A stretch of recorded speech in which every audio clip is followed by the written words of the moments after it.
Hey y'all, Bethany here. Welcome back to my channel, Bethany Brings Books. I am going to be doing a video today talking about all of the books that I have read so far in 2025.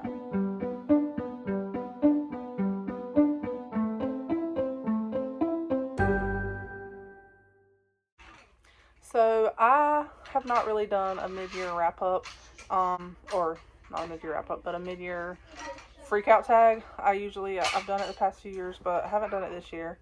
I just filmed a Q&A where I answer some questions and kind of chat about some of my goals for the year and how I'm doing on those and stuff. But I thought it would be fun to do this video after I saw Oshina do it. I watched her video and it was just kind of fun because sometimes throughout the year you might not have gotten to see everybody's videos, so you may not have heard them talk about like all the books they read.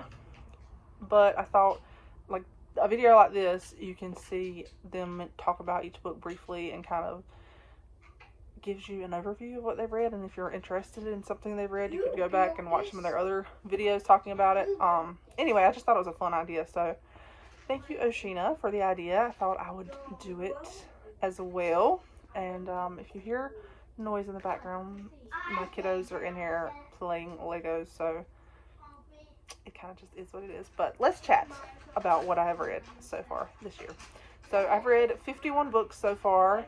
My goal was to read 88, so I feel like I'm doing pretty well with that. Part of that has been I did read a few like short books during March, I think it was. I read like several American Girl books, and so that kind of helped out a lot. But overall, I feel like I'm doing pretty well with my reading this year. So I may not remember all the ratings that I gave these. I'm just going to go through them. Try to go through them pretty fast. I can get long-winded. Also, I think this is all the books. As I was going through, there was a couple times I went back and realized that I had skipped some while I was like scrolling through Goodreads and writing them down. So hopefully I didn't skip any in the end once I finished this up. But anyway, so the first book, these are mostly in order, not quite, but mostly in order. The Hudson Collection by Jocelyn Green. This was interesting. Second book in her, I can't remember the name of it, but it's the second book in one of her series, and it was okay. I think I gave it like 3 stars maybe. I enjoyed the plot overall, but I just had a hard time connecting with the characters, which I have found to be the case with her other books that I've read. Number 2, A Yorkshire Carol by Jenny Gusset. This was a very delightful Christmas read. I read this over the Christmas holiday and finished it around the early part of this year. I highly recommend this one for a good Regency Christmas read. I think I don't remember if I gave it 4 stars. I can't remember what I gave it. That one was a really good Christmas one, and later this year I'm going to try to do a Christmas video, and I'll probably be chatting about that one in there. One book that I DNF'd, I think, was Murder in Season by, I don't remember who it's by, but it's a, what are they called? Murder, She Wrote mystery. I did read some of that, but I kind of just I was reading too many other things and got bored with it and didn't finish it, so I DNF'd it. But I would like to go back and read some later when I'm in the mood for something kind of like cheesy like that. For The Dreams We Knew by Rachel Scott McDaniel, I got the ARC for this, and I was on the release team, I think. Is that what it's called? Release team? And I was so excited because I read Rachel Scott McDaniel last year, her book previous to this one, and I loved it so much. So I was really excited to get on the team for this one, and I loved it. I think I gave it either 4.5 or 5 stars. I don't remember. It's just a great like 1920s mystery, second chance romance. It's amazing. Her writing is phenomenal. Her characters are great. She does really good mysteries, and the romance is so fabulous. Rachel Scott McDaniel is amazing. I love her books, and I can't wait to read more of her writing. The Burning of Rosemont Abbey by Naomi Stevens. This was my first Naomi Stevens, and I loved it so much. It was 5 stars, I think. It was so enjoyable to me that it was a 5-star overall, even with the little things that I didn't quite love. But this is another mystery kind of set in the 50s in England, and it very much felt like a period drama like Father Brown or Grantchester or something like that. And so I loved it. I loved the writing. I wish that it was a whole series. It would just be great if there was a whole series of them solving mysteries. And I read Little House on the Prairie. This was a reread for me, and we had been reading it a while, me and my kids, and we finished it. We enjoyed it. I don't think it's my favorite in the series, but it was fun reading it with my kids. I read The Lost Library by Melissa Coslin, and while I absolutely love Melissa Coslin's writing style and her characters, this book just wasn't it for me. It was more of a plot. It was more of like a plot issue. It just felt very, kind of like National Treasure or something like that. Very adventure, but almost slightly, not fantasy, but slightly, I don't know what the word would be. It just felt not quite realistic for me, but I did love the characters. I enjoy the characters, and I love her writing style, and especially how she writes her male characters. So I think that one was more like a 3-star maybe, or less. It might have been even less. I don't remember. Then The Woman in White by Wilkie Collins. Loved this. This is one of my favorite classics that I've read so far. Like after I've sat on this for a while, I think I could even rate it higher than what it was, just for enjoyment factor. Like, I loved it so much. I think I might have gave it 4.5 stars because there were some parts that were slow. But I think it really is a 5-star for me, just because how much I think about it. I think about it like a lot. It's one of those stories that really grip me, and I think about often. It's really stuck with me, and which is sometimes classics don't do that as much, but this one is really good. I can't wait to read more Wilkie Collins. Then I read the Matrimonial Advertisement by Mimi Matthews. Just a great book overall. Mimi does the Victorian era so well. I sometimes get it mixed up because I feel like I think about Regency, but it's not Regency, it's Victorian that she usually writes. And I just love her characters, her brooding men. I don't know. I just like her delightful characters, and the romance and everything. And this one was good. It also was great to read along with The Woman in White because she even says in her note at the end, there are some things in it that she alludes to that are like, you could see some things that she drew from The Woman in White into this book.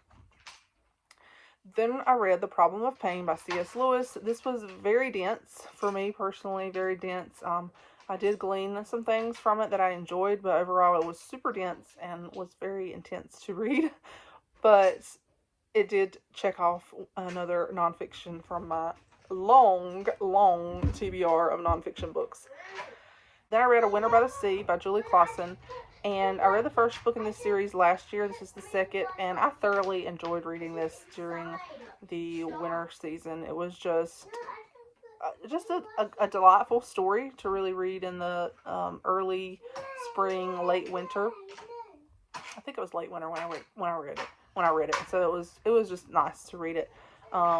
Julie Clausen, I really want to read all of her books, but they are definitely slower paced reads in my opinion, and just gentle reads. So they are not anything that's going to just, for me, they don't like sweep me off my feet like, oh my word, I'm so hooked. But I enjoy her characters and her storyline, and just learning more about I really enjoy how she brings all the historical details and learning more about things in history and in that time period, the Regency era.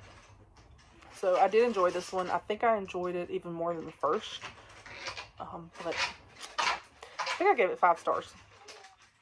Of Love and Treason by Jamie Ogle, I read next. I buddy read this with Anne from In Search of Wonder. Had gifted this with me, so it was really fun to read. Gifted this to me, so it was really fun to read it with her. This was a phenomenal book, one of my favorites of the year. It really was probably one of the most impactful books that I've read so far this year. Just really changed how I view Valentine's Day, and it made me cry like a baby, and it was such a beautiful book. I recommend this if you enjoy Francine Rivers' Mark of the Lion trilogy. I think has similar vibes. Then I read Why Didn't They Ask Evans by Agatha Christie, and this surprisingly what I really enjoyed. I don't remember if I gave it 4 or 5 stars, but I thought it was really good for an Agatha Christie because several of them that I've read lately over the past couple of years were not my favorite. But this one I very much enjoyed. I thought it was great. Did not feature any of her main detectives, but it was still really good. And I thought that the young characters who are kind of trying to solve this mystery brought a really nice breath of fresh air to the story, and it was very funny. And I was just rooting for these 2 main characters because they also kind of have a little bit of a romance in the background, so it was really fun. And then I read A Bride Worth Taking by Rebecca Connolly. This was an audiobook, my first audiobook that I've ever finished. I enjoyed it. It was not anything that like has stuck with me, but I did enjoy the story. I enjoy listening to this while I was cleaning up, having something to listen to. And I also enjoy how her books, I think, are linked, so we see the same characters in like their friends, and so we see recurring characters throughout the stories, which I enjoy, and I think I would enjoy reading more by her. And I actually did buy one of her books that I want to read, the first one in another series, so I'm looking forward to reading more of her Regency romance. Then I read The Frozen River by Ariel Lawhon, and this book really blew me away. This is a book that I would not have picked up without Booktube, but Booktube and Instagram influenced me to read this. I kept hearing so much about it, and I was absolutely enthralled with this story. It was so gripping. It's a story that I think about that one all the time as well. It's one of those stories that just has stuck with me, and is going on my list of one of my favorites of the year. Very powerful story, very good read for wintertime. It is some heavier topics, but I thought it was fantastically done, and I just thought it was amazing. And then I read Meet Samantha, and I decided I would read, I think for middle grade March, I wanted to read one of the American Girl series, so I did a vote on Instagram, and Samantha got the most votes, and I really enjoyed reading this series. Actually, let's just talk about all the ones I read. So I read the whole series: Meet Samantha, Samantha Learns a Lesson, Samantha's Surprise, Happy Birthday Samantha, Changes for Samantha, and Samantha's Winter Party, which Samantha's Winter Party is, and I also think I read Samantha Saves the Day. Yeah, so I read the whole series. Samantha's Winter Party is like a side mini book that they published later after the series. But I love rereading this whole series. I think books 3, 4, and 5 were my favorites. I really like 5, where they go on their vacation to their island or whatever it is, in somewhere in New York or somewhere up there. I don't remember where it is, but I don't know. I just love this time period. It's kind of like, I guess, the Gilded Age, and I like Samantha's birthday and reading about her birthday party. I like the Christmas one, reading about the holiday, how they got ready for that, and then the one where they go on their vacation was fun as well. I thought that one's probably the most well done of all of them. I thought it has some deeper themes that were done really well. So I loved rereading that series. I love Samantha. She has my heart. Then I read Murder in Highbury, and it's a secular cozy mystery, and it's supposed to be about Emma. We return to Highbury in a year after her and Mr. Knightley get married. She is drawn into this mystery after Mrs. Elton is found dead in the church.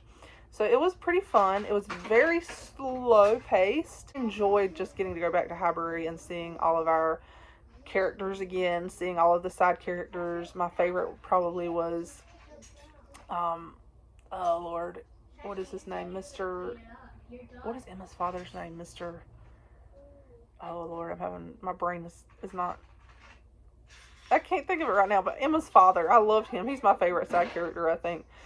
It was fun, and actually I just found out that there's a second one coming out in this, so I'm excited to read that. Even though this one was slow, I do want to keep reading them because I didn't realize there was going to be another one, but it's just fun traveling back to this place, and I would actually love to read more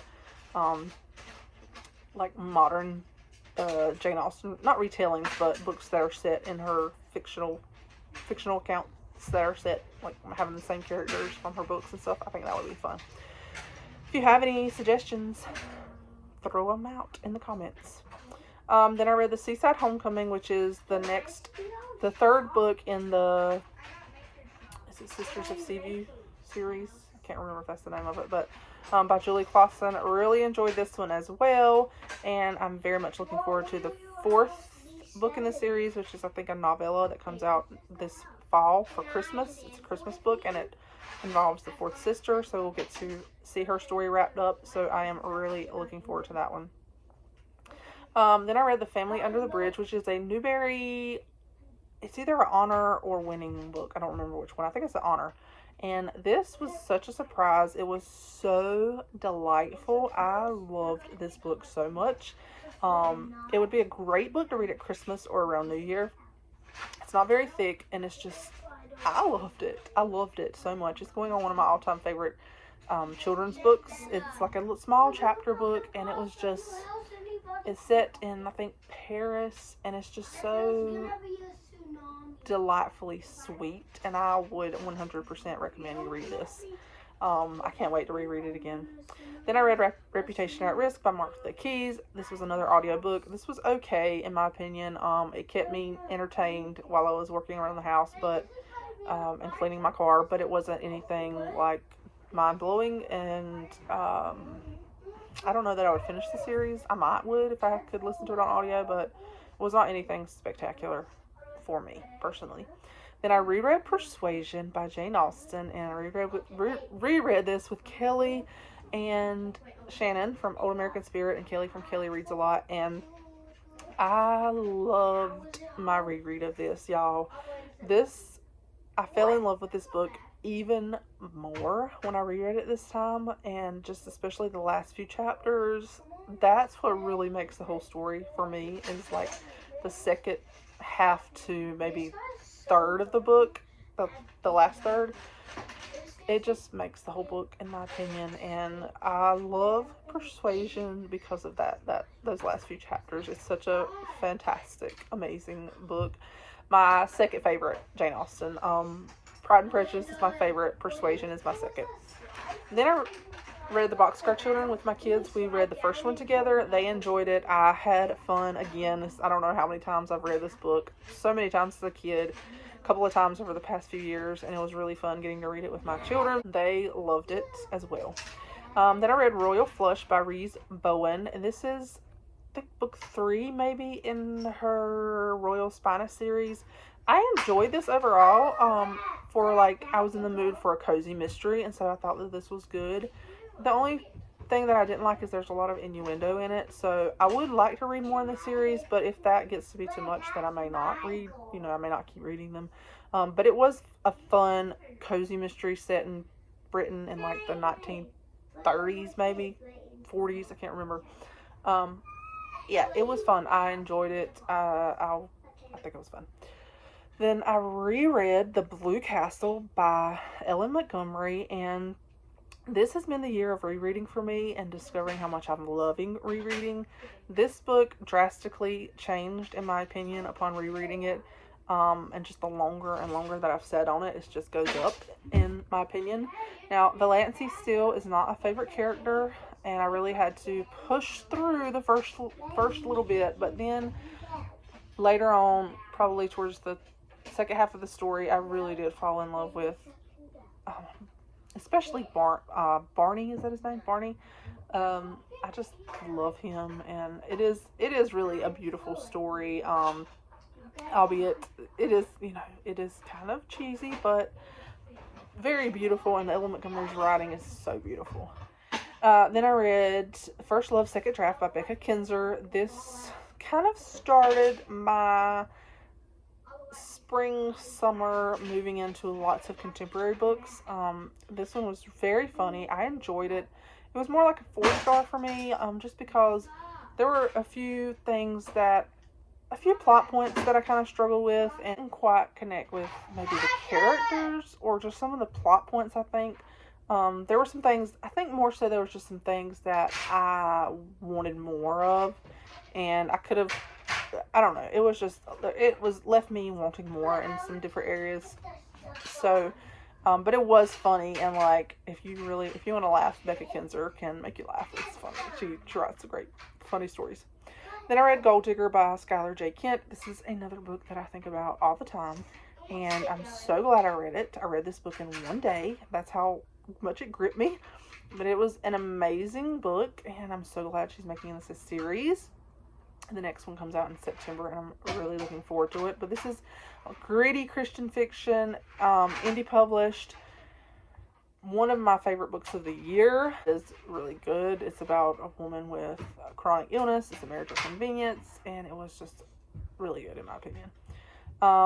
Then I read Break My Fall by Lynn Blackburn and loved it so much. This series, I just love this series so much. I love it. And this book was fantastic. I love both of the main characters. I really related a lot to Meredith, I think. And just her and Quinn's relationship. There were a couple of things that I wish we could have saw a little more of. There was some areas that I think could have been a little bit more depth to them. But overall, I loved this book so much, and I love these characters. I love the side characters. I love the main characters. I love how Lynn Blackburn writes characters and romance. Then I read To Kiss a Night by Grace Hitchcock. Requested to be on her reader arc team, whatever. I can't remember what it's called. And I got an advanced reader copy of this, and it was not what I was expecting. This felt very almost YA. It didn't really feel like Regency to me. It just felt different. So it fell short for me. I had to really push myself to finish it, but I did finish it because I was given an arc and I wanted to read it and post a review. But yeah, it was okay. It was just not it was not anything spectacular. It was the second book in a series, so yeah, it was just okay. It gave me Princess Bride vibes, but I couldn't really, I don't know, it felt just kind of flat, like not very original. The characters didn't feel very original. I read Written in Secret by Crystal Caudle. I fell in love with her writing style. This book, this book is very Miss Scarlet and the Duke feeling. It was a great mystery. I loved how she wrote the mystery. Once again, her characters were great. Her characters were great, and I have another new favorite author. Can't wait to read more in this series. This one was set in like the late 1800s, and just really fun. Then I read Widow's Mite, and I don't remember who this is by, but it's basically a widow sharing her story, and it was interesting, you know, hearing her share her story and how she dealt with the loss of her husband. But yeah, it was just, you know, her sharing her story. Then I read A Cowboy's Touch by Denise Hunter. I was getting in the mood for some lighthearted stuff. Denise Hunter can scratch that itch sometimes when I just want a lighthearted but kind of angsty Christian, clean, or contemporary romance. So I read that one, enjoyed it. It's an older series set in Montana, and it kind of got me in the mood for like some cowboy books. So I read that one. Then read the second one in the series, The Accidental Bride. That one's also interesting, and I think both of these are great if you're looking for like a light-hearted but kind of like I said, kind of a little bit of drama, entertaining, easy to read book. Palette cleanser. These are really great for that. The characters definitely had some things that made me frustrated with them at times, but it was still a fun and easy read and what I was in the mood for at the time. Then I read two books by a new to me author, T. Bell, and her books, the two books I read were the first two books in her, I can't remember the name of the series, but they're called Redemption and Penance, and I enjoyed both of these. They are a little bit grittier Christian fiction, dealing with more like emotional topics. I enjoyed them. They have that small town feel with interconnecting characters, and I am really eagerly looking forward to the next one in the series, which comes out later this year, I think, or either early next year. I don't remember. Enjoyed them, and I would definitely recommend you check her out. She's an indie published author, and I am enjoying her books. Then I read Waves of Redemption by S.L. Klein, I think is her name. And I read about 60% of this book and just skim read the rest because I just got bored with it, honestly. It was too long, in my opinion. I feel like the subject matter and the plot itself was a great, like a good idea, but it was just not executed, in my personal opinion. It was just not executed as well as I would have liked. I think it was just too long for me, and so I did not finish it. I did not, like, I skimmed the last quarter of it. Then I read Rebel Summer by Cindy Steele. This was such a fun read for summertime.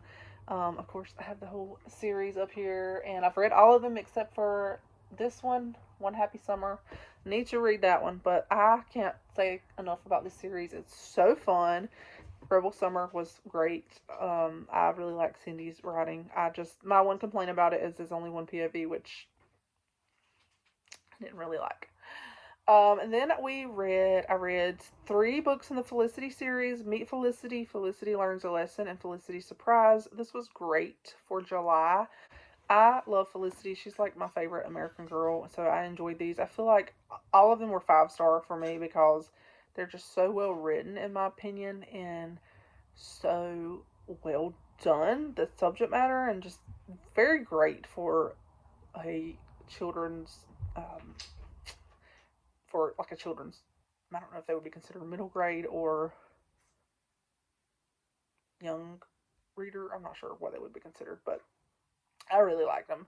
I read Tidewater Bride by Laura France. I enjoyed this one. I gave it 5 stars. Again, I think along the vein of Julie Clausen, it is slower paced, gentle story, but I learned so much historic detail from it, and also love the fact that it was set at Jamestown, which I had visited and actually started reading this while I was there, so that was really fun. Um, then I reread A Girl Called Samson by Amy Harmon. Loved it so much.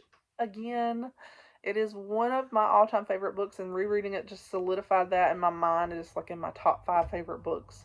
Fantastic, perfect book to read around the 4th of July. I loved it. I also reread We Redeem the Rain by Ashley Deal. I'm trying to read through all of her books this summer, and I've just started her first book that I have actually never read that one. So she has 3 published so far. So after I read that one, I have one more to go. And she's just a favorite author. This book really, really, I took my time with it, read it slowly, highlighted, tabbed, and just savored it and really connected with the characters to the point they really felt like family. So can't wait for her next book in the series. And then I read The Secret of the Wooden Lady, which is a Nancy Drew book. It's one of the older ones in the yellow book series, I call them. I think it's like 20 something, and I think it's 20 something, maybe. I actually enjoyed this one. I had never read it. It was very fun. I'm working on a Nancy Drew vlog right now. So, sometime in an upcoming video, hopefully, I will be discussing that one more. And then I reread Northanger Abbey. I reread this with my dear friends over here on BookTube, Kelly from Kelly Reads a Lot, and Shannon from Old American Spirit, and it was fun once again returning to Jane Austen, hearing their thoughts as we read it together. And I have to say that unlike Persuasion, which I loved upon rereading it, this one I actually think I liked less rereading it. Just a couple of the characters really bugged me and got on my nerves so bad. 2 of the side characters, and I don't know. I kind of had to push myself at times to finish it, and I don't know if it's just some of the things that were going on in life, and just various circumstances that I had going on. Maybe I just wasn't in the right mind frame for rereading it, but Yeah, I think this is going towards the bottom of my Jane Austen list. I think it's probably above Sense and Sensibility. Sense and Sensibility is at the bottom, and I think this one is above that for now.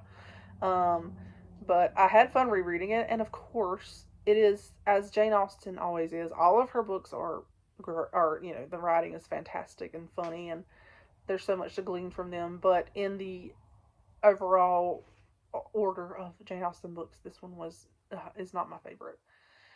Then, finally, the last book that I have finished is Beneath the Surface by Lynn Blackburn. I have been buddy reading this with Bailey, and we both really enjoyed this. As far as I know, I think we both have enjoyed it, and really can't wait to read the rest of the books in this series. This is the first in her Dive Team Investigation series, I think.